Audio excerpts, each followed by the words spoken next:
বৈষ্ণবের আশীর্বাদ বৃথা যায় না। বলো গো গো রাজা, তুমি আমার চরণ জল পান করনি, তুমি আশীর্বাদ চাইলে কৃষ্ণের, আমি তোমাকে আশীর্বাদ দিলাম। যে মাথা দিয়ে তুমি আমার চরণ ধোয়া জল এনেছো, একদিন তুমি সাপ হবে, ওই সাপ দিলাম তোমার মাথায় একদিন ভগবান কৃষ্ণের নিত্য হবে। বৈষ্ণবের আশীর্বাদ যেমন ফলে, বৈষ্ণবের অভিশাপ সেরকম ফলে যায়। ওই জন্য বারবার বলবো, রবিবার দিন ছুটি থাকবে, বাবারা, দাদারা, দাদু যারা হয়েছেন সবাই দেখুন, কত ছোট ছোট বাচ্চারা ব্যাগ ট্যাগ নিয়ে কোথাও যাচ্ছিল, ওরা কীর্তন শুনতে বসছে।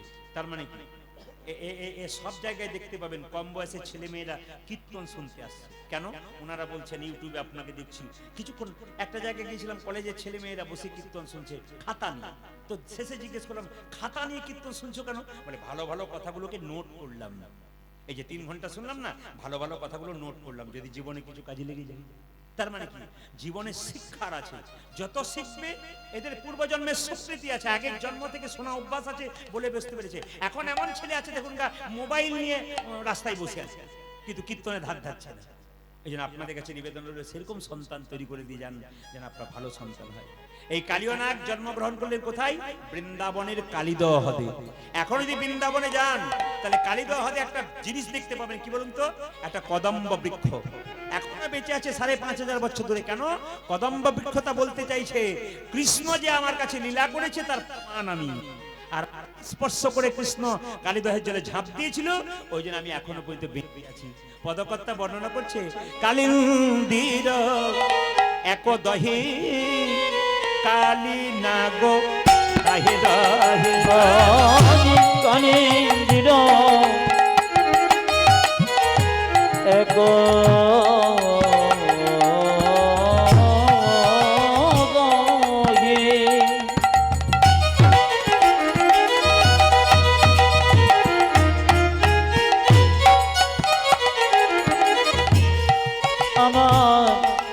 কালী নাগো তাকে রহে কালিন্দির এক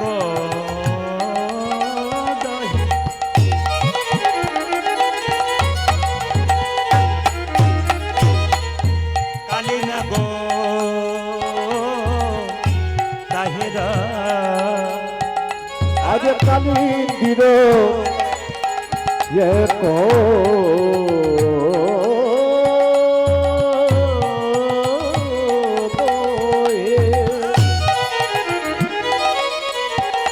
ওই আমার কালী নাগো তাহে রহে। বিষ জলে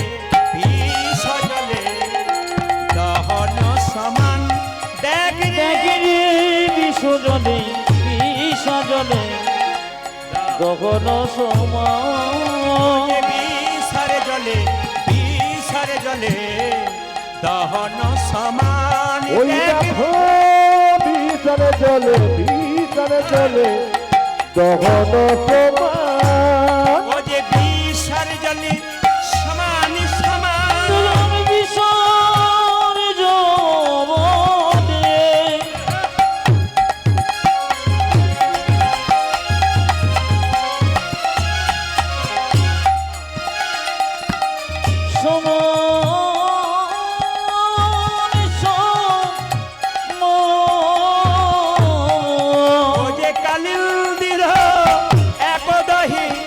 বিষার জলে উজাদি কালিন্দির একদহে বিষার জলে সমান কালিন্দির একদহে বিষারি জলে সমান কালিন্দির একদহে বিষারি জলে সমান জলে সমান সমান। বিষ জলে গগন সমান। মায়েরা, গ্রহণ কিন্তু ছেড়েছে, আপনার সবাই বলুন ধরে দিন, গ্রহণ ছেড়েছে। নেতাই গৌর হরি বল হরি বল। হ্যাঁ, চন্দ্রগ্রহণ কিন্তু মুক্তি পেয়েছেন আপনারা, চন্দ্রগ্রহণ পরিপূর্ণ হয়ে গেল। খুব মাথায় কাপড় নিন সবাই, এই সময় চন্দ্রগ্রহণ একবারে শেষ হয়েছে। সবাই মায়েরা, তাহারয়ু পরে বাই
জাহাজ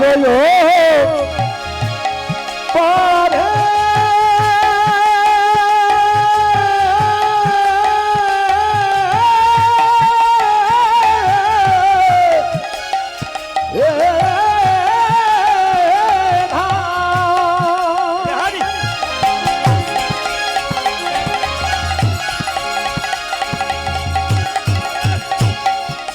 আমার যদি পাখি উড়ি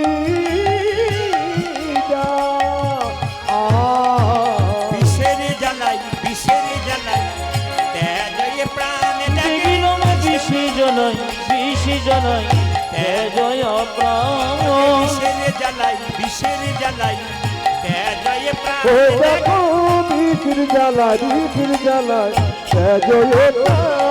আমরা কোনো অপরাধ করি নাই আমরা কোনো অপরাধ করি নাই প্রভু ওই যে কোনো অপরাধ করি নাই প্রভু কোনো অপরাধ করি নাই প্রভু দোষে প্রাণ হারালাম কোনো অপরাধ করি নাই প্রভু আমরা বিনা দোষে প্রাণ হারালাম কোনো অপরাধ করি নাই ওই প্রভু না তোকে তার হারালাম কোনো অপরাধ করি ওই নাই না তোকে তার হারালাম কোনো অপরাধ করি না প্রভু কোনো অপরাধ করি নাই প্রভু বিশি জনাই জয় প্রাণ জোরে বলুন রাধা রানী কি এইদিকে যার ভেতরে হিংসা আছে যার ভেতরে বিবাদ আছে তার ভেতরে কালীয় নাগ আছে আস্তে বাবা সবার কাছে নিবেদন রইল যার ভেতরে হিংসা আছে বিবাদ আছে তার ভেতরে কালীয় নাগ আছে সবাইকে একটা কথা বলবো ধরুন আপনি কৃষ্ণ ভক্ত আপনি হরিনাম করছেন পাশের বাড়ির লোক আপনার ক্ষতি করার চেষ্টা করছে আপনি জানতেই পারলেন না কিন্তু পরিষ্কার জেনে নিন ভগবানকে যদি কেউ ধরে থাকতে পারে আর যদি নিজ কর্ম করতে থাকে আপনার খারাপ যদি পাশের বাড়ির লোক করতে চেষ্টা করে আপনি বুঝতে পারলেন না ভগবান কিন্তু তার ব্যবস্থা আপনা আপনি করে দেবে একটু প্রমাণ দেখে নিন সবাই এইদিকে আস্তে আস্তে আস্তে আস্তে সবাই প্রমাণটা দেখে নিন যেমন শাস্ত্র বলছে মদ ভক্ত যত্র গচ্ছন্তি তত্র গচ্ছামি পার্থিব ভক্তানুমন গচ্ছন্তি মুক্ত স্থিতি বিষয় মানে কি মা আমি খুব সহজ করে বোঝাই আপনার বাড়িতে একটা গাভীর বাছুর হয়েছে ধরুন আপনি গাভীটাকে দড়ি দিয়ে বেঁধেছেন আর বাছুরটাকে ছেড়ে দিয়েছেন বলুন তো গাভী কি দড়িতে বাঁধা থাকবে না ছটফট করবে জোরে বলুন কি করবে কেন করবে বলুন তো যদি বাছুরটাকে কেউ কেড়ে নেয় যদি বাছুরটা খালে বিলে পড়ে যায় যদি বাছুরটা আমার চোখের আড়াল হয়ে যায় সেরকম যিনি কৃষ্ণ ভক্ত তিনি হরিনাম করতে করতে রাস্তা দিয়ে চলে যাচ্ছেন মায়েরা সে যদি কোনো বিপদে পড়ে বা কেউ যদি তাকে কষ্ট দেয় তার জন্য ভগবান দেখবেন তার পেছনে গাভীর মতো ছটফট ছটফট ছটফট করে চলতে থাকে এই জন্য অনেকে বলে না যে কোনো চিন্তা নেই গোবিন্দের নাম যখন শুনতে এসেছো ঘরের চিন্তা করো না পণ্ডিত বলতেন মান মানা মদ ভক্ত মদ জাজিমাং নমস্কুরু হ্যাঁ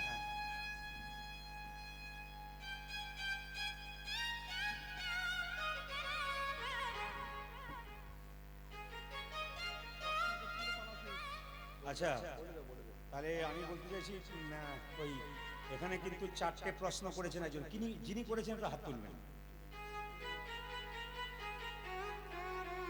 যিনি প্রশ্নটা করেছেন হাত তুলবেন আসুন দূরে নয় যিনি প্রশ্ন করবেন তিনি দূরে থাকবেন না দূরে হলে বোকার মতো পরিচয় একবারে বোকার মতো পরিচয় মানে কি বলবো খুব বোকার মতো পরিচয় যার কোনো জ্ঞান নেই সে দূরে থাকে সামনে এসে এখানে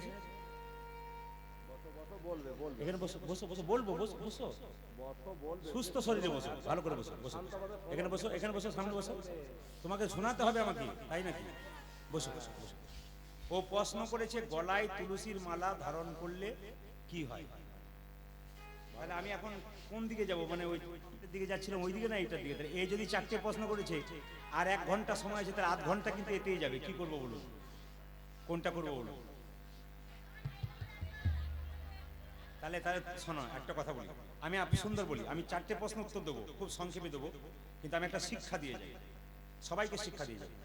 কীর্তন চলাকালীন বুদ্ধিমান ব্যক্তি যারা হয় তারা নিজেকে জাহির করার জন্য কোনোদিন কাগজে বা কোনো প্রশ্ন আসরে করেন না। ঠিক কি ভুল জোরে বলুন?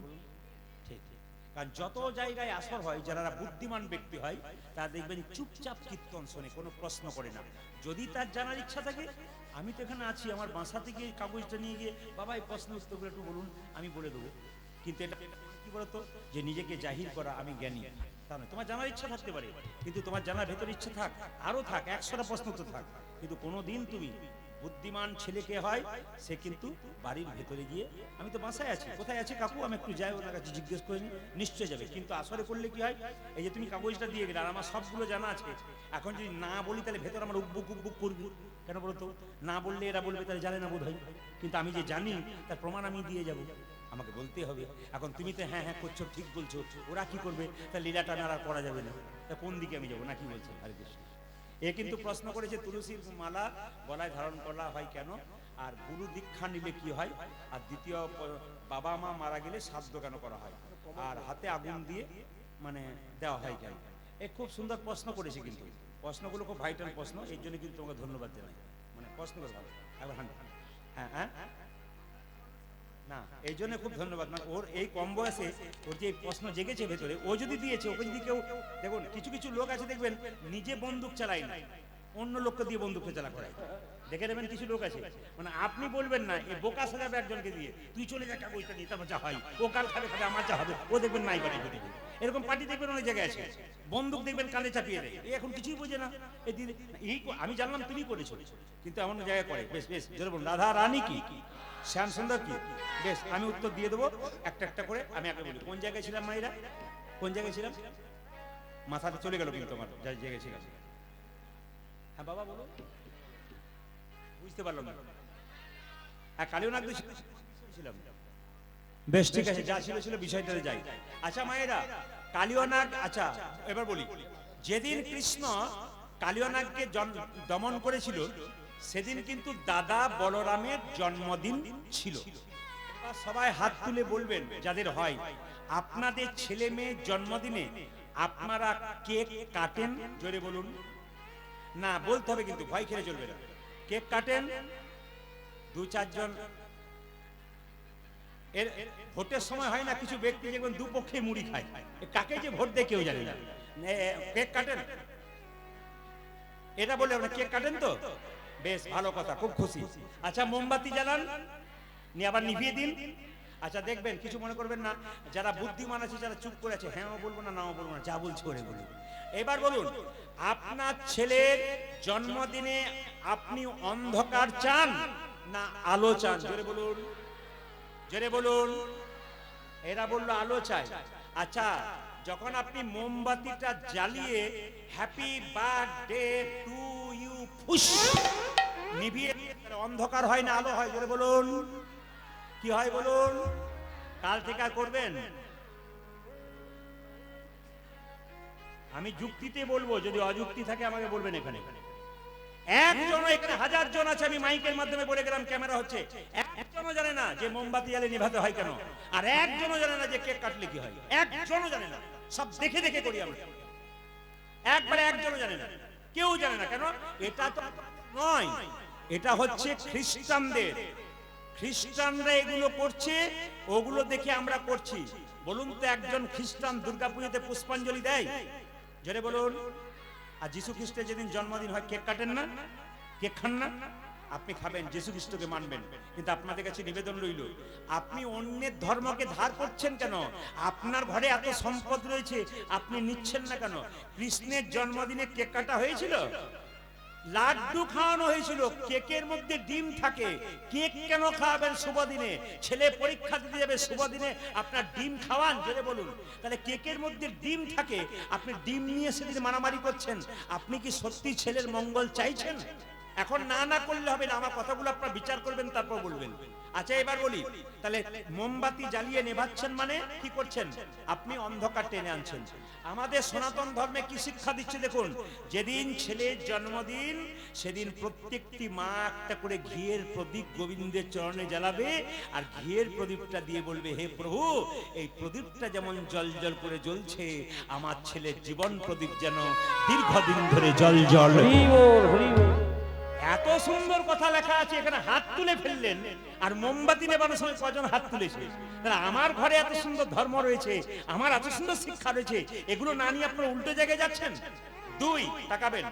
দুই, আচ্ছা মায়েরা, আপনার ছেলের যেদিন জন্মদিন হলো সেদিন বাড়িতে পার্টি দেয় অনেকে, ছোট হোক বড় হোক। আর কি করা হয়? কয়েকটা পশু কিংবা পাখি কাটা হয়। আচ্ছা বলুন তো, আপনার ছেলের জন্মদিনে যদি 5টা পাখি কাটা হয়, ওটা সেই পাখি 5টা কার জন্য কাটা হলো? আপনার ছেলের জন্য না অন্য কারোর জন্য? জোরে বলুন। আপনার ছেলে তার কারণ। তাহলে 5 জনের প্রাণ নিয়ে আপনার ছেলের হ্যাপি বার্থডে কোনোদিন হয়? জোরে বলুন। 5 জনের প্রাণ চলে গেল আপনার ছেলের জন্য, আর আপনি হ্যাপি বার্থডে করছেন? আপনার আঙুলটা যদি আমি চাই কেটে দাও তো আমি ঝোল করে খাবো, আপনি দেবেন? তাহলে একটা জীবন যখন যাবে, যাবার সময় ছটফট ছটফট ছটফট করতে করতে প্রাণ বেরিয়েছে, কত অভিশাপ দিয়ে গেছে আপনার ছেলেকে যে আমার জন্য প্রাণ যাচ্ছে। কার জন্য প্রাণ যাচ্ছে? হে প্রভু, যার জন্য প্রাণ যাচ্ছে তুমি একমাত্র বিচার করো। ও মৃত্যুর সময় বলে গেছে, কিন্তু আপনি বুঝতে পারেন নাই আপনার ছেলে অভিশাপ আপনি কুড়িয়ে নিয়েছেন। ওই জন্য বারবার বলবো, মা কেক কাটেন আর মোমবাতি জ্বালান, আগে কিন্তু প্রদীপটা জ্বালাবেন। আর কি করবেন? অন্তত একটু পরমান্ন পায়েস তৈরি করে গোবিন্দের চরণে দিয়ে বলবেন, হে প্রভু, বলে কি আমার ছেলে যেন ভবিষ্যতে প্রসাদ ভোজি হতে পারে। সুন্দর কথা লেখা আছে, অথচ আমরা কোন দিকে যাচ্ছি? সবাই লক্ষ্য করুন, ভগবান শ্রীকৃষ্ণ যখন দেখলেন যে কালিয়নাগ, মায়েরা দেখুন, ভগবানকে কেউ শত্রু রূপে পায়, কেউ মিত্র রূপে পায়, কেউ বন্ধু রূপে পায় না। সবাই কালিয়নাগ দেখলো যে আমার ভক্তদেরকে, কৃষ্ণ যখন কুরুক্ষেত্রের যুদ্ধে জিতলো, সবাইকে সবকিছু করলো, কালিয়নাগ কেঁদে কেঁদে বললো আমাকে উদ্ধার করো। কালিয়নাগের কথা কিন্তু কৃষ্ণ শোনে নাই। তখন বললো, তুমি যদি আমার কথা না শুনলে আমি এইখানে এমন বিষ ঢালতে শুরু করবো, এই পথ দিয়ে যত পশু পাখি পেরিয়ে যাবে সবাই বিষের জ্বালায় ছটফট ছটফট করবে, আর ছটফট করতে করতে তোমাকে ডাকবে, আর তোমাকে যখন ডাকবে তুমি ভক্তের ডাকে ছুটে আসবে, আমাকে কোথাও যেতে হবে না, আমি এখানে বসেই তোমার চরণ লাভ করতে পারবো। তাহলে কালিয়নাগ কত বড় ভক্ত দেখুন। তাই ভগবান শ্রীকৃষ্ণ মাকে বলছে, মা কালিয়নাগ আমার কষ্ট দিচ্ছে ভক্তদেরকে, ভক্তদের কষ্ট দিলে আমি সহ্য করতে পারি না, আমায় সাজাইয়ে দাও, আমায় সাজাইয়ে দাও, সাজাইয়ে দাও, সাজাইয়ে দাও, সাজাইয়ে দাও, আমার সাজায়ে দাও, সাজায়ে দাও। ঘরে যাবার সময় হলো, সাজাইয়ে দাও, সাজাইয়ে দাও। মাগো বসতে যাওয়ার সময় হলো, সাজাইয়ে দাও, সাজাইয়ে দাও। বসতে যাবার সময় হলো, সাজাইয়ে দাও, সাজাইয়ে দাও। আমায় বলতে যাবার সময় হলো, সাজায়ে দাও, সাজায়ে দাও। কালকে যেখানে গান গাইছিলাম সেখানে একটা আমার কীর্তনটা সবচেয়ে আশ্চর্যের ব্যাপার। আর কালকে আসলে যেখানে গান গাইছিলাম, আমার এই কীর্তনে যে ব্যয়ভার সেটা কে দিয়েছে শুনলে চমকে যাবে। এটি রোজা রাখার পর আমার কাছে এসেছিল শেখ আমান, মুসলিমের ছেলে। উনি কমিটিকে বলেছেন যে প্রদীপ পালের গান আমাদের বাড়িতে সবাই শোনে, আমরা মুসলিম হতে পারি, ওনার গান আমাদের বাড়িতে প্রত্যেক দিন চলে। এই জন্য আমরা চাই ওনার যদি আপনার অনুমতি করেন কিন্তু গোটা টাকাটা ব্যবহার করব। সেটা নিজে আমাকে কীর্তনের আগে টাকা পেমেন্ট করে বললেন, আমি রোজা রেখেছি, রোজা সারতে যাব, আমি আমার শেখ আপনার কীর্তন খুব ভালোবাসি, আমি টাকাটা দিলাম, আল্লাহর কাছে প্রার্থনা করবেন যেন আমি ভালো থাকতে পারি, ঈশ্বরের কাছে প্রার্থনা করবেন ভালো। উনি একটা সুন্দর কথা বললেন যে মসজিদের ইট, মন্দিরের ইট, এদের মধ্যে কোনো বিবাদ নাই। মসজিদের সিমেন্ট, মন্দিরের সিমেন্ট, এদের মধ্যে কোনো বিবাদ নাই, বিবাদ আমাদের মধ্যে চলছে। এই বিবাদ আপনারা করবেন না। ধর্ম কোনোদিন বিবাদ করে না, ধর্ম বিবাদ মেটায়। ধর্ম ঝগড়া করাই নাই, ধর্ম ঝগড়া মেটায়। এই জন্য কি সুন্দর একটা নিদর্শন দিয়ে দিলেন। কয়েকদিন আগে ফেসবুকে দেখতে পাচ্ছিলাম একটি ছেলে, সন্ধ্যা বলে একজন মেয়ে, মানে বয়স্ক মা, তিনি অসুস্থ, হসপিটালে ভর্তি আছে, একজন মুসলিম ছেলে রোজা শেষ করে গিয়ে ওকে রক্ত দিচ্ছে, গ্রুপটা মিলে গেছে, ওই মহিলাটাকে রক্ত দিচ্ছে। এও প্রমাণ দিয়ে দিচ্ছে যে হ্যাঁ আমরা ধর্মটাকে ঠিক, এখনো পর্যন্ত মানুষ আছে বলে পৃথিবীতে অন্ধকার হচ্ছে, আলো হচ্ছে, সূর্য উঠছে, হ্যাঁ চন্দ্র উঠছে, এখনো পর্যন্ত উঠছে, এখনো উঠবে, এখনো মানুষ মানুষের মতোই থাকবে। আপনার সেরকম কর্ম করুন যেন পৃথিবীতে একটা দাগ রেখে যেতে পারেন, একটা ভালো কাজ করতে পারেন। ভগবান শ্রীকৃষ্ণ বলছে মা আমায় সাজাইয়ে দাও, আমায় সাজাইয়ে দাও। আমায় সাজাইয়ে দাও, সাজাইয়ে দাও। উঠে যাবার সময় হলো, সাজাইয়ে দাও, আমায় সাজাইয়ে দাও। কালী করতে যাবার সময় হলো, সাজাইয়ে দাম সাজাইয়ে দাম। আর যে ধৈর্য ধরে না মা, সাজাইয়ে দাও, মা সাজাইয়ে দাও। আমায় আর যে ধৈর্য ধরে না মা, সাজাইয়ে দাও মা, সাজাইয়ে দাও। আর যে ধৈর্য ধরে না মা, সাজাইয়ে দাও, মা সাজাইয়ে দাও। আরে আরে কি তোরি যে ধরি নাম, আমার বসতে যাবার সময় হলো, আরে কি তোরি যে ধরে নাম, আমার বসতে যাওয়ার সময় হলো, আরে কি তোরি যে ধরে নাম। আমার বসতে যাওয়ার সময় ওই হলো। আমায় সাজাইয়ে দাম সাজাইয়ে দাম। হ্যাঁ, এর ফাঁকে ফাঁকে এর একটা করে প্রশ্নের উত্তর দিয়ে দিই, কিন্তু উত্তরটা পেয়ে গেলে চলে গেলে হবে না। সেই মিড ডে মিলের সময় স্কুলে গিয়ে মিড ডে মিলটা পেল না, ছেলে বস্তা নিয়ে ঘর চলে গেল, তা বললে হবে না। তোমাকে গোটাটা শোনাবো, কারণ শেষখানে তোমার তো শেষ করবো। আচ্ছা, এই প্রশ্ন করেছে তুলসীর মালা নিলে কি হয়। দাঁড়ান দাঁড়ান বলি। আপনার বাড়িতে আপনি বেগুন গাছ লাগিয়েছেন। আচ্ছা, বেগুন গাছ লাগালে বেড়া দেবেন না? বেড়া না দিলে কি হবে? ছাগলে ছিঁড়ে খাবে। তাহলে এখন কথা হচ্ছে, আমাদের এই দেহে কৃষ্ণ প্রেমের অঙ্কুরকে যদি গাছ রূপে পরিণত করতে হয়, তাহলে কিন্তু তুলসী মালা নামক বেড়া আমাদের দিতে হবে, যেন কামিনী কাঞ্চন গরু ছাগলে আমাদের প্রেমের অঙ্কুরটাকে নষ্ট করতে পারে। তুমি বুঝতে পেরেছো কেন মালাটা নেওয়া হয়? এইবার একটা এই যখন বললো, আরো কথা বেরোবে কিন্তু এর মধ্যে বলে রাখি, মালা পরতে আপনার অনেকে লজ্জা করেন, কিন্তু আমি আপনি যে একজন হিন্দু ব্যক্তি, আপনাকে চিনব কি করে? মনমোহন সিং প্রধানমন্ত্রী ছিলেন, মাথার পাগড়ি খুলেছিল, জোরে বলুন, সবাই বলুন জোরে, পাগড়ি খুলেছিল। এত বড় প্রধানমন্ত্রী ভারতবর্ষে ছিলেন তিনি মাথার পাগড়ি, তার মানে তিনি কি বলতে চাইছেন? আমি প্রধানমন্ত্রী হতে পারি, আমার ধর্মের জায়গায় আমি কিন্তু পাকা আছি। শিখতে হবে এগুলো চলার পথে, যে যেখানে বসেছেন। আপনি যে একটা হিন্দু ছেলে, আমি বুঝবো কি করে? আপনার গলায় একটা তুলসীর মালা। আর বলবেন না তুলসীর মালা তো নিতে বলছেন, কিন্তু ভোজের সময় খেতে পাবো না, এরকম একটু খেতে পাবো না, তাহলে কি হবে? না পাবেন। শুনে নিন, শাস্ত্র বলছে, এদিকে দেখেন, যদি কেউ মাছ মাংস খান, সেও তুলসীর মালা পরবেন, আর যিনি মাছ মাংস খান না, সেও তুলসী মালা পরবেন। কিভাবে পরবেন দেখুন, এইদিকে। যে মাছ মাংস খায়, সে তুলসীর মালাটা এতটা ঝুলিয়ে পড়বে, সবাই তাকান মায়েরা, কণ্ঠের সঙ্গে মিশিয়ে পড়বে না কিন্তু। যারা আমিষ খায়, সবাই তাকান, যারা আমিষ খায় তারা মালাটা কিন্তু কণ্ঠের সঙ্গে এরকম করে মিশিয়ে পড়বেন না, একটু বাড়িয়ে নেবেন, সবাই তাকান, একটু বাড়িয়ে নেবেন যেন এখানে না মিশে যায়। আর যারা মাছ মাংস খান না, নিরামিষ খান, তারা গলার মালাটা এখানে কণ্ঠের সঙ্গে লাগিয়ে পড়তে অসুবিধা নেই। দুই, সবাই শুনবেন, মালা যদি আপনারা পড়তে পারেন, মা মানে কি? অভিষ্ট। লা মানে কি? ফল। আপনি যে গোবিন্দকে পাওয়ার অভিষ্ট ফল, এটা কিন্তু পাবে। অনেকে বলে মালা পড়ি না কারণ মাছ মাংস খাই তো পাপ হবে। কারণ মাছ মাংস খেয়ে মালা পড়লে পাপ হয়, আর মাছ মাংস না খাওয়া আর ওই মালা না পড়ে কেউ যদি মাছ মাংস খায়, তার পাপ হয় না? মালা না পড়েও যা হয়, মালা তার চাইতে ওষুধটা লাগাও, যদি তোমার খাওয়া থেকে কিছুটা কমে যায়। লোকে তোমাকে প্রশ্ন করতে পারে, এই মালা পড়েছিস আর খাচ্ছিস, তোমার বিবেক মাঝে মাঝে ধাক্কা দিতে পারে। মালাটা একটা ওষুধ, এটা কিন্তু গলাতে আপনাকে রাখতে হবে। এবার 2 নম্বর প্রশ্ন একটু পরে দেবো, ঠিক আছে? জোরে বলুন রাধে রাধে, একটু জোরে বলুন রাধে রাধে, আর একটু জোরে বলুন রাধে রাধে। আচ্ছা মায়েরা, কৃষ্ণ চললো কালিয়ানাগকে দমন করতে, আমাদের কালিয়ানাগকে দমন করতে হবে। আচ্ছা, এ সংসারে কেউ কারো, জোরে বলুন, আমি জোরে শুনতে চাই, এ সংসারে কেউ কারো, বাচ্চারা বলিস না বাবা, ওরা বলুন, মায়েরা বলুন, এ সংসারে কেউ কারো, একটু জোরে বলুন, এ সংসারে কেউ কারো, একটু বুঝে বলবেন কিন্তু। ধরুন আপনার স্বামী আপনাকে কথা দিচ্ছে 1 সপ্তাহ পর একটা সোনার মালা দেবো, এখন যদি এখানে এসে বলেন এই সংসারে কেউ কারো নয়, উনি বলবেন আর দেবার দরকার নাই। দেবেন না কেন? দেবে আপনি, কারণ আপনি নয় নয় করছেন কেন? এটা এখানে বললেন ভালো করলেন, ঘরে বলবেন না। আচ্ছা বলুন, প্রমাণ দেখুন সংসারে কেউ কারো নয়, প্রমাণ দেখুন মায়েরা, আমি প্রমাণ দেবো আপনাদের। আচ্ছা এইদিকে তাকাবেন। আচ্ছা, কেউ যদি মারা যায়, সে যে জামাটা পরে মরবে, সেই জামাটা তার সঙ্গে দেয় না জামাটা খুলে বাক্সে রেখে দেয়? জোরে বলুন, জোরে বলুন। মালাটা জামাটা সঙ্গে দিয়ে দেয় না? জামাটা সঙ্গে দেয় না? ধরুন জামা পরে কেউ মরে গেছে, একটা জামা পরে, ওই জামাটা রেখে দেন না সঙ্গে দেন? ওইটা আমি জিজ্ঞেস করছি, দিয়ে দেয়? হ্যাঁ দেখুন, এসেই বলেছে দিয়ে দেয়। আচ্ছা মায়েরা দিয়ে দেয়। আচ্ছা যে বিছানাতে শুয়ে থাকে মরে গেলে সেই বিছানাটা বা গুটিয়ে ঘরে রাখেন, নিয়ে পাঠিয়ে দেন ওকে একা, না বিছানা জোরে বলুন কোনটা দিয়ে জোরে বলুন, এইদিকে কাউকে জিজ্ঞেস করবেন, আপনি বলুন দিয়ে দেন না কি করেন? দিয়ে দেন। আচ্ছা যে সোনার মালাটা পরে মরে ওই মালাটা কি করে? বাবা ওইটার বিলাতে দেখো তার বিলাতে, হ্যাঁ ওইটা দেবে না কিন্তু।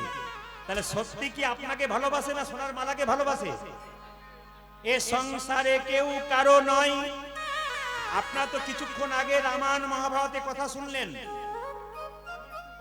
একটু মাঝে মাঝে বন্ধ, মানে একজনে বন্ধ হট করে চালু আছে, হট করে বন্ধ হয়ে যাচ্ছে। জয় নিতাই। ঠিক আছে সবাই তাকান। এ সংসারে কেউ কারো নয়, সবাই তাকান। প্রমাণ কি? বিবেকানন্দ আমেরিকা গিয়েছিল, আমেরিকার রাস্তা দিয়ে যাচ্ছে, হঠাৎ দেখলো একজন স্বামী মারা গেছে স্ত্রীর, গতকাল স্বামী মারা গেছে, আর স্ত্রী কি করছে? স্বামীর কবরে হাওয়া দিচ্ছে। কি বললাম মায়েরা? আমেরিকাতে কেউ মারা গেলে তাকে মুসলিমদের মতো কবর দেওয়া হয়। একজন স্ত্রী স্বামী মারা গেছে, এখন কবরে তার স্বামী শুয়ে আছে ঘুমোচ্ছে, আর কবরটাতে তার স্ত্রী জোরে জোরে কি করছে মায়েরা? হাওয়া করছে। বিবেকানন্দ প্রণাম করে বলছে, বাহ মা, তোমাকে কোটি কোটি প্রণাম জানাই। বলে কেন? আমাদের ভারতবর্ষে মেয়েদেরকে সবাই সতী নারী বলে, সম্মান করে, স্বামীকে ভালোবাসে বলে, আর তোমার স্বামী কালকে এদিকে এদিকে তোমার স্বামী কালকে তুমি জোরে জোরে কবরে হাওয়া করছো, বাহ তোমার স্বামীকে তুমি কত ভালোবাসো। মেয়েটি বলছে, স্বামীর ভালোবাসার জন্য কবরে হাওয়া দিই নাই। তবে দিচ্ছ কেন? আমেরিকাতে নিয়ম আছে, যতক্ষণ না স্বামীর কবরটা শুকোবে ততক্ষণ আমি নতুন বিয়ে করতে পাবো না, তাই কবরটা শুকিয়ে দিচ্ছি। মায়েরা এ সংসারে কেউ কারো নয়। প্রমাণ দেখুন, এ সংসারে কেউ কারো নয়। সম্রাট আলেকজান্ডার, ইতিহাস পড়েছেন? সম্রাট আলেকজান্ডার যখন মরবে, তিনি কত টাকার মালিক ছিলেন? গোটা পৃথিবীর সম্পত্তিকে 7 ভাগ করলে 1 ভাগ সম্পত্তির মালিক হলো কে? সম্রাট আলেকজান্ডার। আশ্চর্যের ব্যাপার, একটা মশার কামড়ে বেবিলিয়ন শহরে মরে গিয়েছিল। শিক্ষা আছে দেখুন, একটা মশার কামড়ে বেবিলিয়ন শহরে মরে গিয়েছিল। তো মৃত্যুর আগে তার মন্ত্রীকে বলেছে, মন্ত্রী আমি যখন মরে যাব 3টে কথা লিখে রাখো। স্যার লিখে নিচ্ছি। প্রথম কথা লেখো, আমি যখন মরে যাব আমাকে তোমরা কেউ কাঁধে নিয়ে যাবে না, 4 জন ডাক্তার আমাকে কাঁধে নিয়ে যাবে। মন্ত্রী বলছে, স্যার লিখে নিলাম। আপনি যখন মরে যাবেন 4 জন ডাক্তার আপনাকে কাঁধে নিয়ে যাবে। 2 বলুন স্যার, 2 নম্বর। আলেকজান্ডার বলছে, আমি যখন মরে যাব লোকে মারা গেলে তাকে চিট হয়ে, কিন্তু আমি যখন মরবো আমাকে উপর হয়ে শুয়ে নিয়ে যাবে, আমার হাত দুটি যেন দুলতে দুলতে যায়। মন্ত্রী ভালো করে লিখে নাও। মন্ত্রী লিখে নিল, স্যার লিখে নিলাম, আপনি যখন মরে যাবেন আপনাকে উপর হয়ে শুয়ে দেব, আপনার হাতগুলো এরকম করে দুলতে দুলতে যাবে। আচ্ছা স্যার 3 নম্বরটা কি বলুন? মন্ত্রী আমি যখন মরে যাব তুমি আমার মৃতদেহের পেছনে পয়সা ছড়াতে ছড়াতে যাবে, টাকা ছড়াতে। স্যার লিখে নিলাম। প্রথম লিখলাম কি? আপনি যখন মরে যাবেন 4 জন ডাক্তার আপনাকে কাঁধে করে নিয়ে যাবে। 2 নম্বর লিখলাম কি? আপনি যখন মরে যাবেন তখন আপনাকে উপর, শুনবেন ভালো করে, উপর হয়ে শুয়ে নিয়ে যাবো এবং হাতগুলো দোলাতে দোলাতে নিয়ে যাবো। 3 নম্বর কি? আপনি যখন মরে যাবেন তখন আপনার পেছন পেছন পয়সা ছড়াতে ছড়াতে যাবো। মন্ত্রী বলছে, স্যার কিছু মনে করবেন না, ছোট মুখে কথা, বড় কথা হয়ে যাবে। আমার একটু জিজ্ঞেস করার ছিল, আমরা থাকতে ডাক্তার কাঁধে নেবে কেন? কি সুন্দর কথা। আমরা বেঁচে থাকতে সব সময় আপনার পেছন পেছন আমরা রইলাম, আমরা বেঁচে থাকতে কেন আমরা কাঁধে নেব না, ডাক্তার কাঁধে নেবে? দেখুন আলেকজান্ডার শিক্ষা দিচ্ছে, সোনামন্ত্রী 4 জন ডাক্তার কাঁধে নেবে কেন? আমি জগৎকে শেখাতে চাই, আসে যদি ডাক্তার, আসে যদি ডাক্তার, কি করিবে ডাক্তার? ইশারায় বোঝাচ্ছি। আসে যদি ডাক্তার, কি করিবে ডাক্তার? মহানায়ক উত্তম কুমার যেদিন মারা গিয়েছিল, তার ওই ঘরোয়া চিকিৎসককে, হোম চিকিৎসককে সাংবাদিকরা জিজ্ঞেস করলো, আপনি উত্তম কুমারকে বাঁচাতে পারলেন না? বলে এর আগে 24 বার বাঁচালাম, এবার ওনার ডাকে আবার ক্ষমতা নাই তাকে বাঁচাতে পারি।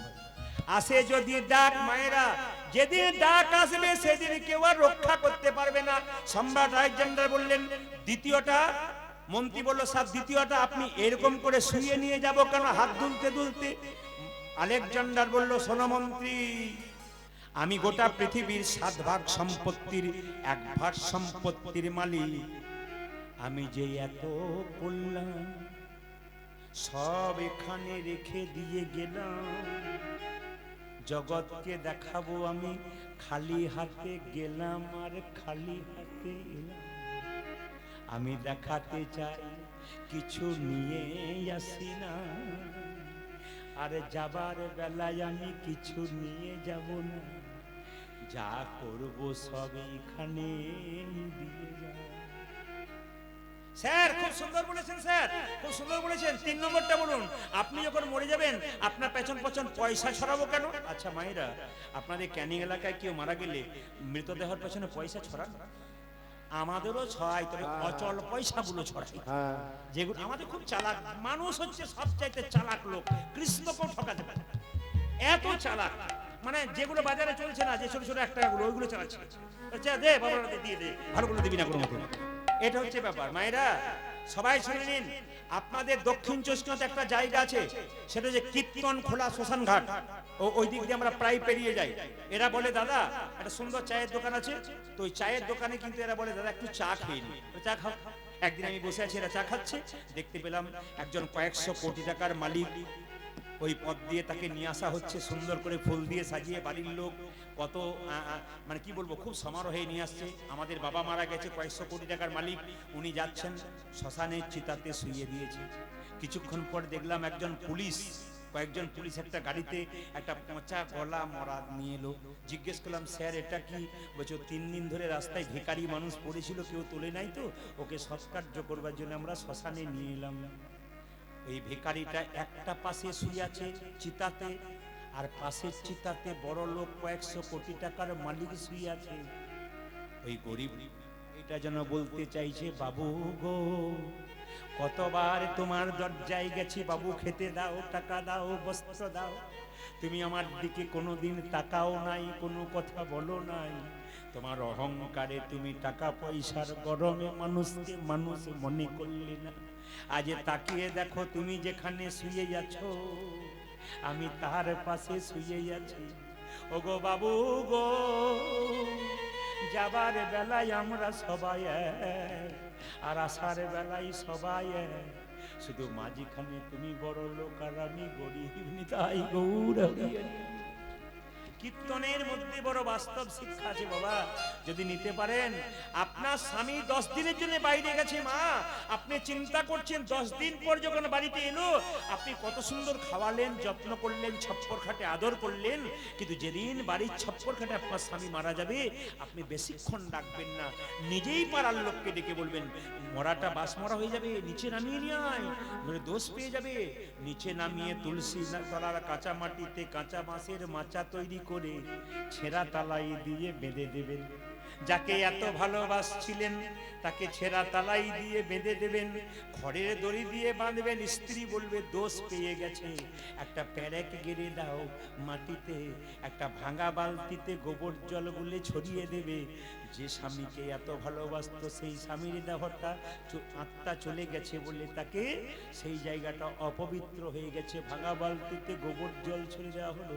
ওগো মা, কুরুক্ষেত্রের যুদ্ধের পর অর্জুন যখন কৃষ্ণের রথে চেপে আছে, কৃষ্ণ সারথি, অর্জুন বসে আছে, কৃষ্ণ বলল অর্জুন তুমি নেমে যাও, যুদ্ধ। অর্জুন বলল না না না, আমি তো মালিক, তুমি তো আমার কি বলবো ড্রাইভার, তুমি নেমে যাও। কৃষ্ণ বলছে অর্জুন তুমি নামো, আর অর্জুন বারবার বলছে আমি তো মালিক, তুমি সারথি, তুমি ড্রাইভার, তুমি নেমে যাও। বলছে না তুমি মতে নামতে চাইছে না। পেছনে ছিল কার? যুধিষ্ঠির রথ। তিনি বলতে চাইছেন অর্জুন নেমে যাও, নিশ্চয়ই কোনো কারণ আছে। যেই না অর্জুন নেমে গেছে, এদিকে তাকান, যেই না অর্জুন নেমে গেছে অমনি রথটা, অর্জুন নেমে গেছে, তারপর যেই না কৃষ্ণ নেমেছে অমনি রথটা দাও দাও করে জ্বলে গেছে। কৃষ্ণ বলল কিছু বুঝলে অর্জুন? বলে কেন? আমি যদি আগে নেমে যেতাম, তুমি যদি রথে থাকতে, রথটা দাও দাও করে জ্বলতো, তুমিও জ্বলতে। আগে তোমাকে নামালাম, তারপর আমি নামলাম। আমার সঙ্গে যে থাকে তার মঙ্গল কামনা করি। অহংকার ভালো নয়। মায়েরা সবাই লক্ষ্য করুন, কুরুক্ষেত্রের যুদ্ধের শেষে রথের মধ্যে যতক্ষণ কৃষ্ণ ছিল রথ ভালো ছিল, রথ থেকে যখন কৃষ্ণ নেমে গেল রথ দাউ দাউ করে জ্বলে গেল। সংসারে কুরুক্ষেত্রের যুদ্ধক্ষেত্রে, সংসার কুরুক্ষেত্রের যুদ্ধক্ষেত্রে দেহটা হচ্ছে রথ, আত্মা হচ্ছে কৃষ্ণ। আত্মা কৃষ্ণ যখন নেমে যাবে তখন আমাদের দেহ রথটাকে শ্মশানের চিতাতে নিতাই গৌর হরিব। পশ্চিম বাংলার একজন বিখ্যাত বাউল শিল্পী বলল, আমার আমার করছিস কেন? করে শেষের দিনে সেজনে বিনে ও হরি পারি হবে রে, হবে রে এ ডান দিকটা। শেষে দিনে সেজন বিনে হরি পরি কিয়া হবে রে শেষের দিকে সেজন বেদে কেউ বা কাটে ছাড়ে রোবা, কেউ বা পাকায় দড়ি। আমার কেউ উলুধ্বনি মায়েরা, উলুধ্বনি কি বল? ঝড়ের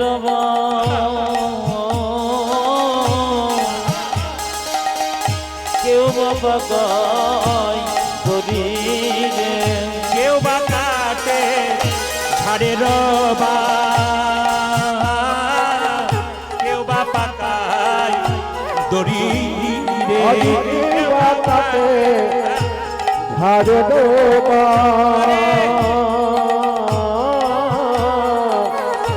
কেউ বা পাকায় করি রে আবার চার কাহারে কাঁধে নিয়ে, পরিচারিত মরে কাঁদে নিজে, চার কাহারে কাঁধে নিয়ে যারা কাহারি কাঁদে বলবে, দিয়ে ও গো বলবে হরি হরি, হরি হরি বলে হরি হরি উল্লাহ বলবে হরি হরি গো বলবে হরি হরি উল্লাহ বলবে হরি হরি গো আজ বলবে হরি হরি গো শেষের দিকে সেজন বেদে মায়েরা, এইদিকে এইদিকে। কেউ যদি মারা যায়, স্ত্রী পুত্র কন্যা দু চার দিনের জন্য কাঁদে, একজন সারা জীবনের জন্য কাঁদে। কে? ও গো মা কাঁদিবি, বাবা বাছা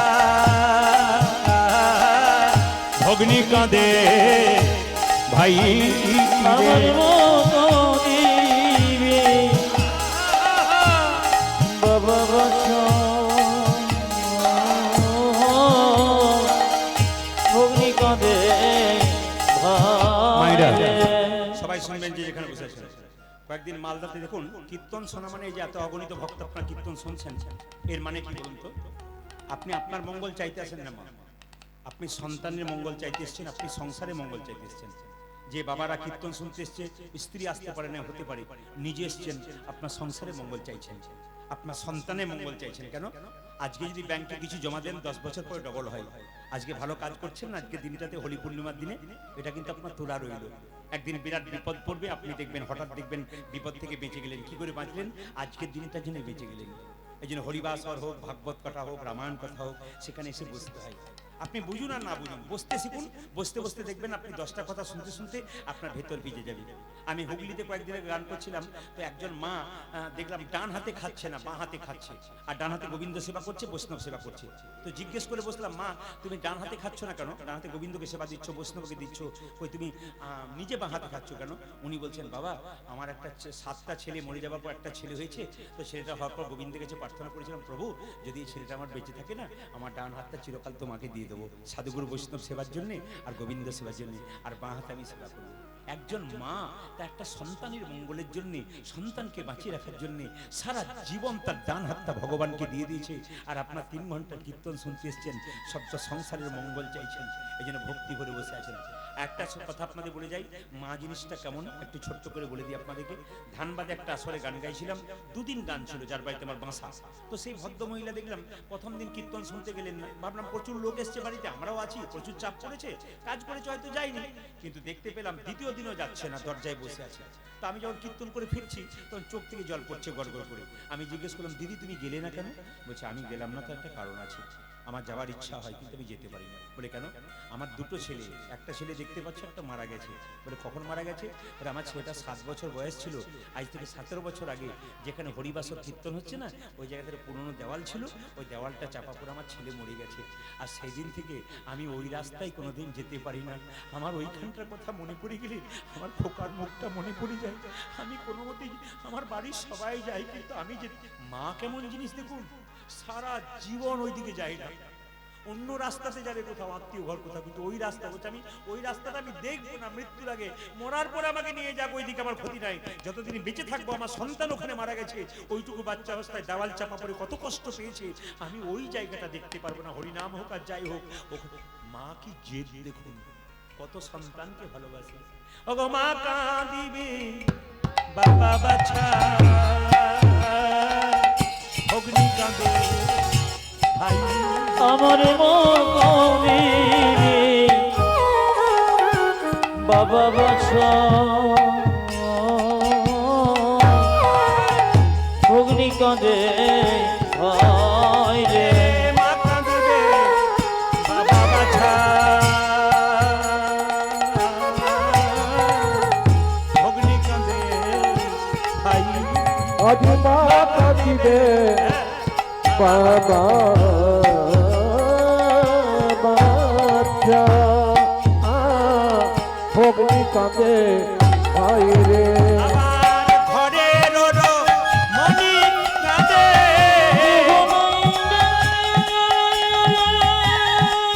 আমার মনকে রিবল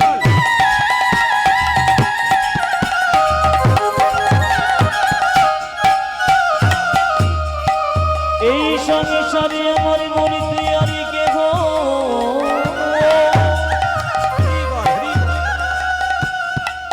কেহ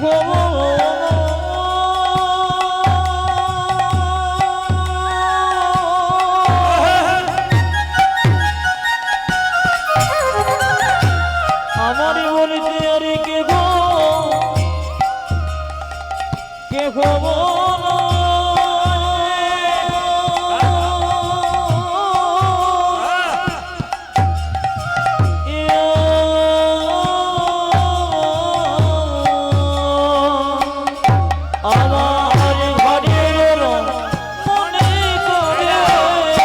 স্বামী চলে গেলে ঘরের স্ত্রী কি বলে কাঁদে?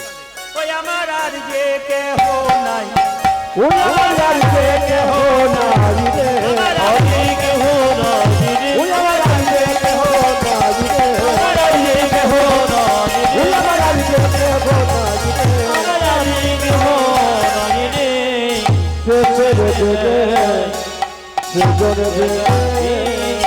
ভগবান শ্রীকৃষ্ণ বলছে, মা আমাকে সাজিয়ে দাও, কি করবি? মা গই আমি চড়াবো বাছুর, ও মা মা মা গোয়ামি মা গোয়ামি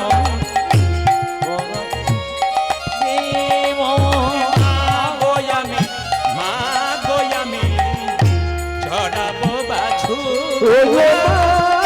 মা গোয়ামি মা গোয়ামি দৌড়াবো বাছুরি। পড়াইয়া দেহ ধরা মন্ত্র পড়ি বাঁধি চূড়া। দেখো ধর মন্ত্র করি মাধু চূড়। পড়াইয়া দেহ ধরা মন্ত্র পড়ি বাঁধি চূড়া। দেহ দাদা মন্ত্র পরিবা চরণেতে চরণেতে পরাবনপুর, ও মা চরণেতে চরণেতে পরাবনপুর।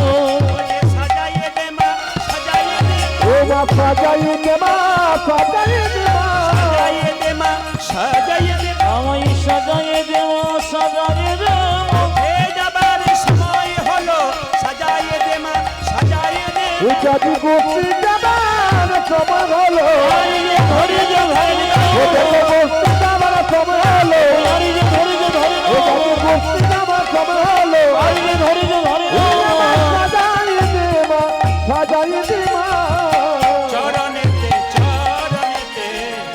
ওরা বলো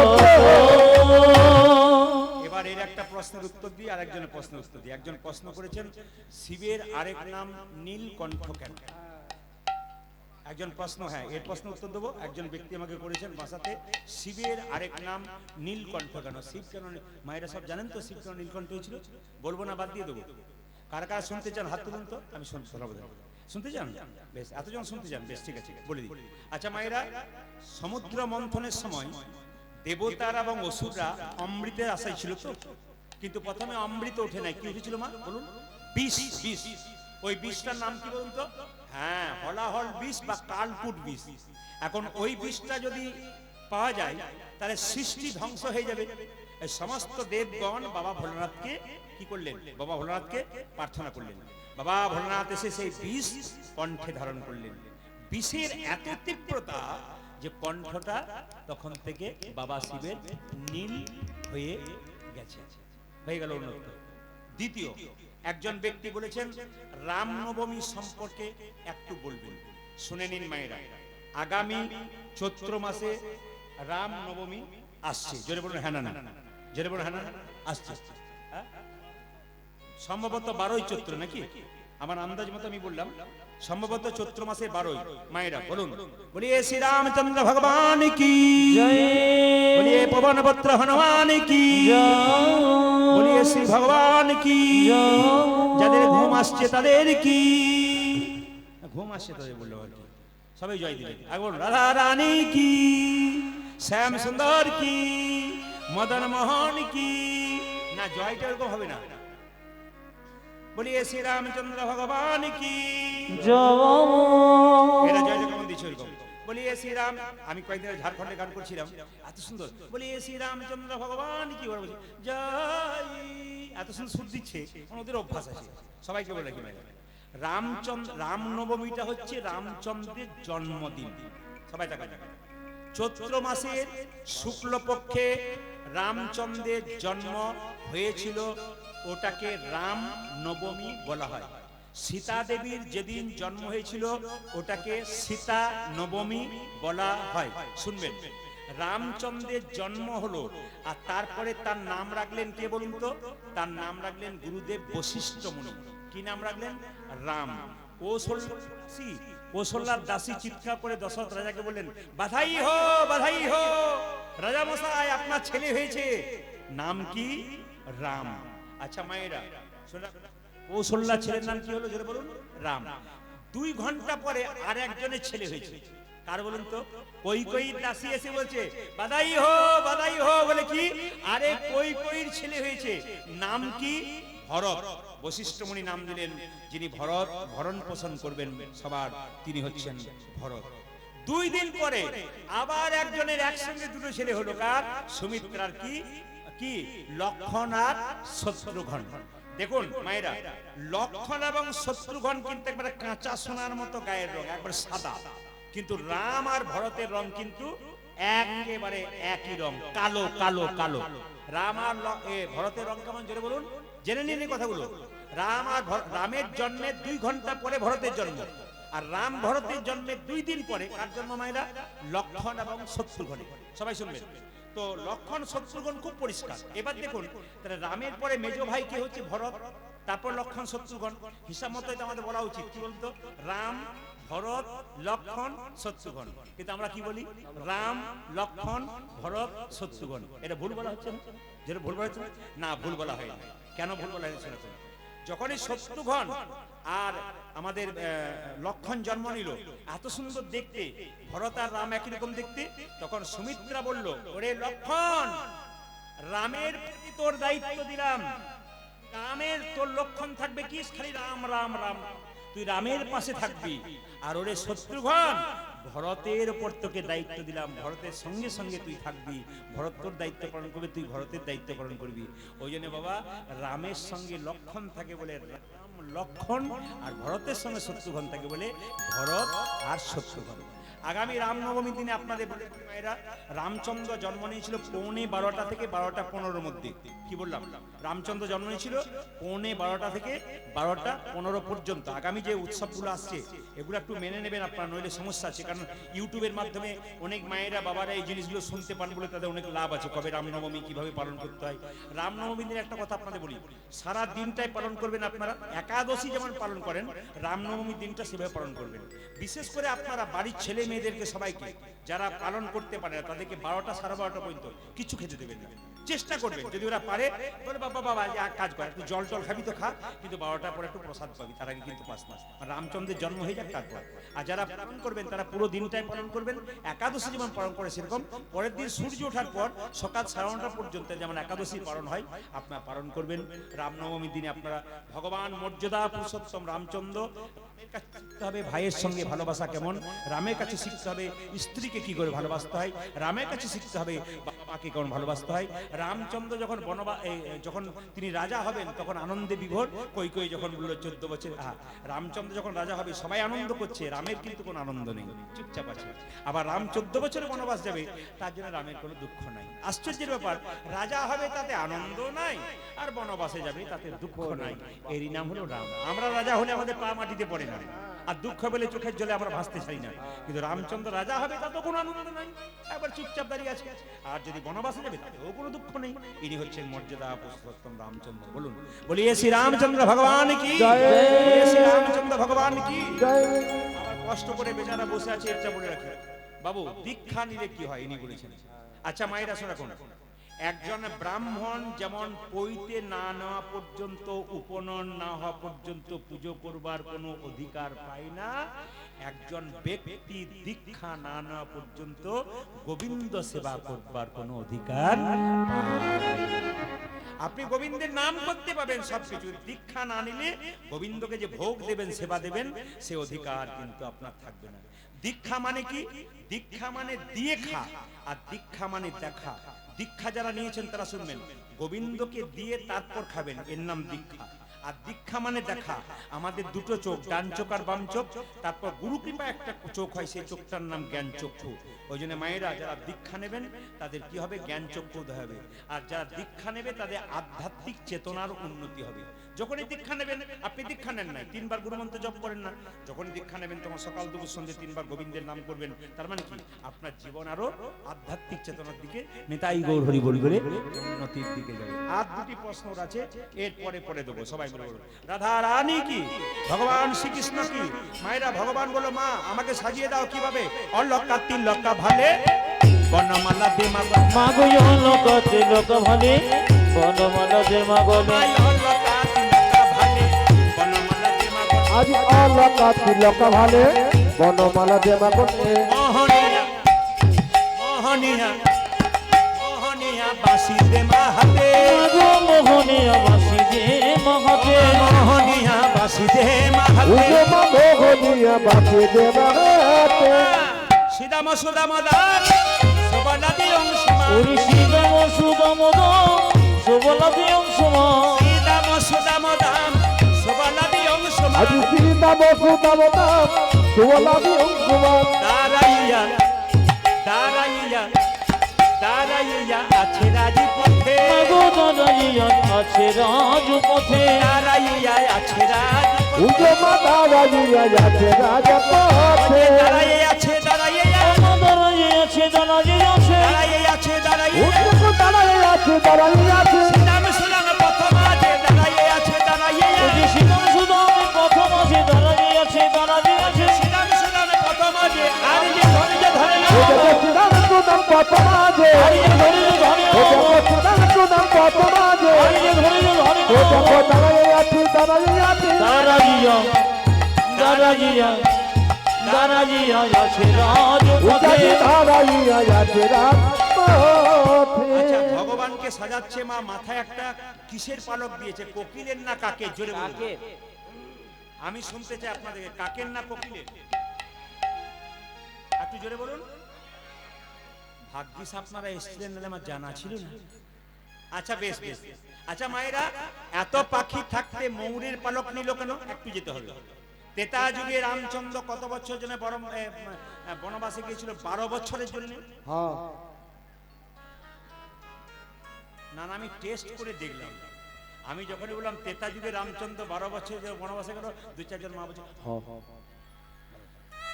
12 বছর হইল। 2-4 জন 14 বলেছে, বাকি কিন্তু আমি দেখতে পাচ্ছি 12 বছর জন্য গেল। হ্যাঁ, আপনি কি আর ঠিক ভুল বলবেন? আচ্ছা বেশ বেশ। মায়েরা, রামচন্দ্র কত বছরে বনবাসে গেল? 14 বছর। এবার সবাই লক্ষ্য করুন, 12 বছরে বনবাস চাইলো না, 16 বছরে বনবাস চাইলো না, 14 বছর চাইলো কেন? এইদিকে এইদিকে শিক্ষা আছে কিন্তু।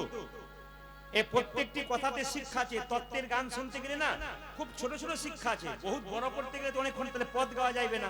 তাহলে পদও গাইতে হবে, ছোট ছোট কথাগুলো বলতে হবে। সবাই শুনবেন। মায়েরা, আপনার বাড়ি থেকে কোনো ছেলে যদি বেরিয়ে চলে যায়, 12 বছর পর্যন্ত যদি বাড়ি না ফেরে, আপনি তার সন্ধান না পান, তবে আপনি তার সাধ্য কাজ করাতে পারেন।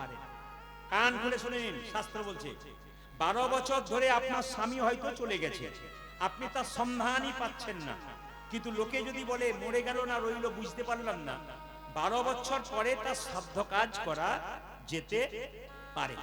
শুনবেন ভালো করে। তো মায়েরা, কই 14 বছরে বনবাস চাইলো কেন? জানে 12 বছর যদি রামচন্দ্র বনবাসে যায়, তাহলে 1 যুগ পেরিয়ে গেল, আরো 2 বছর মানে 14, আর রামচন্দ্রের টিকিই পাওয়া যাবে না। আমার ভরত কিন্তু রাজা হয়ে যাবে। আস্তে আস্তে 2। সবাই শুনবেন যে যেখানে বসে আছেন। আমি কিছুক্ষণ আগে বলেছিলাম এর জন্য, যে যেখানে বসে আছেন এদের জন্য, যে মাথায় কেন ময়ূরের পালক টানা হয়। রামচন্দ্র 14 বছর জন্য বনবাসে গেল, তখন দেখবেন সীতাকে নিয়ে গেল। যে বলুন যায়নি? সীতাকে হরণ করলো কে? রাবণ। একটা পাখি বাধা দিয়েছিল, পাখিটার নাম কি জোরে বলুন? হনুমান। আচ্ছা, কানে কম শুনি, জোরে বলবেন। জটায়ু পাখি নাকি? আচ্ছা মায়েরা, জটায়ু বাধা দিয়েছিল। জটায়ুর ডানা, জটায়ু কে কাটলো? জটায়ু।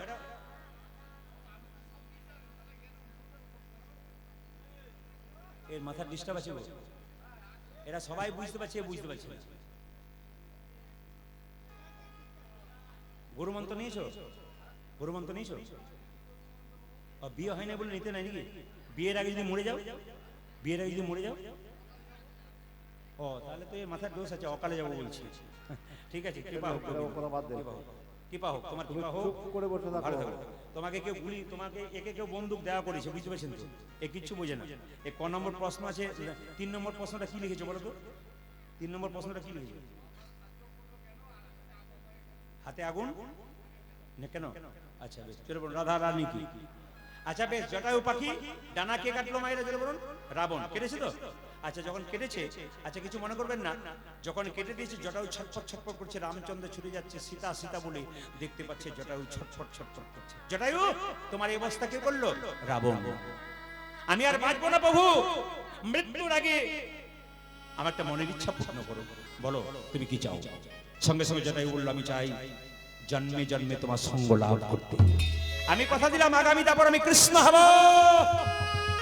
তুমি হবে ময়ূর পাখি, তোমার পালক আমি মাথায় নেব।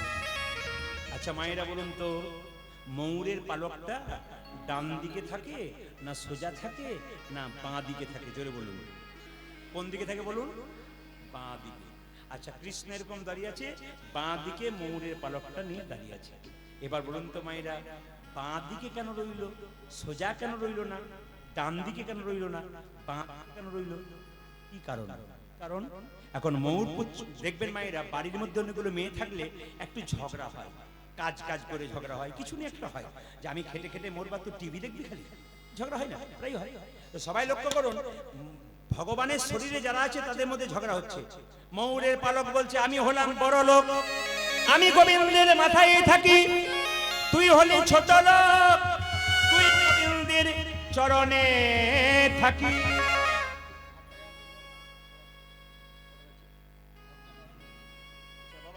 7:52 বাজছে, তো আমি কি আর কিছুক্ষণ গাইবো না? ছেলে তবে যেভাবে এঁটে সেটে বসছেন আমার আজকে সিদ্ধান্ত না আছে 3টে পর্যন্ত কীর্তন করবো, রাজি আছেন? 3টে মানে ভোর 3টে পর্যন্ত, 3 ঘন্টার কথা বলছি।